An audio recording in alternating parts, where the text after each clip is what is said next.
Hello বন্ধুরা, MP cartoon বাংলাতে আপনাদের সবাইকে স্বাগত। আমাদের গল্পগুলো যদি আপনাদের ভালো লেগে থাকে তাহলে প্লিজ সাবস্ক্রাইব করবেন আর পাশে থাকা বেল আইকনটি ক্লিক করে দেবেন। আর হ্যাঁ, বেশি বেশি লাইক করবেন, কমেন্ট করবেন আর শেয়ার করবেন। এক গ্রামে এক কুকুর বসবাস করত।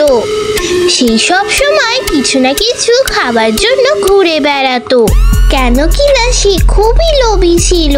কুকুরটা খাবার লোভে সবসময় এইদিক ওই দিক ঘুরে বেড়াতো। তার পেট কখনোই ভরতো না।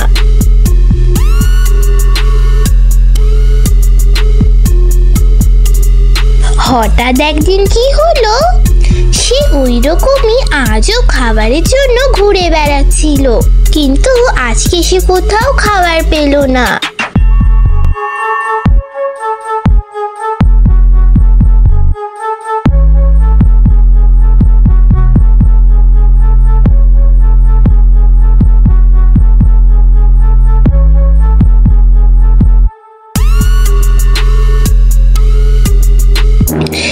শেষে এক হোটেলের বাইরে একটা মাংসের টুকরো দেখতে পেল।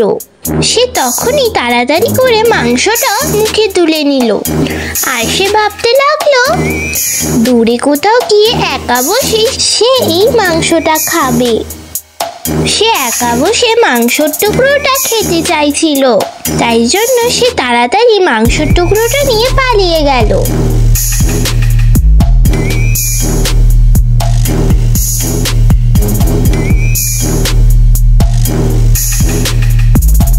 নিরিবিলি জায়গা খুঁজতে খুঁজতে সে এক নদীর ধারে এসে পৌঁছলো। নদীর পাড়ে গিয়ে সে তার মুখটা ঝোঁকালো। তখনই সে তার নিজের ছায়াটা নদীতে দেখলো। কুকুরটা বুঝতেই পারেনি যে এটা তারই ছায়া ছিল। সে ভেবেছিল জলে অন্য কোনো কুকুর আছে আর ওর মুখেও মাংসের টুকরো আছে। ওই লোভী কুকুরটা ভাবলো, ওর মাংসের টুকরাটা যদি আমি পেয়ে যাই তাহলে তা খুব মজা হবে। আমি বরং ওর মাংসের টুকরোটাও কেড়ে নিয়ে নিই, তাহলে খুব মজা হবে। আমি দুটো মাংস খাবো।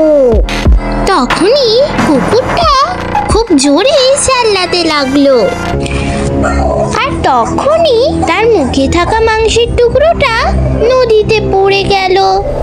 সে তার মাংসের টুকরোটাও হারিয়ে ফেললো। কুকুরটা তখন বুঝতে পারলো যে যাকে সে অন্য কুকুর ভাবছিল সেটা তো ওরই নিজের ছায়া। ওর লোভের কারণে যেই মাংসটা ওর মুখে ছিল সেটাকেও হারিয়ে ফেললো। আর সে এখন খুবই দুঃখী। তারপরে সে মুখ ঝুলিয়ে আবার গ্রামে চলে এলো। এই গল্পটি থেকে আমরা এটা শিখতে পারলাম যে যেই জিনিসটা আমাদের কাছে আছে তার খেয়াল রাখা দরকার, আর কখনো লোভী হওয়া উচিত নয়।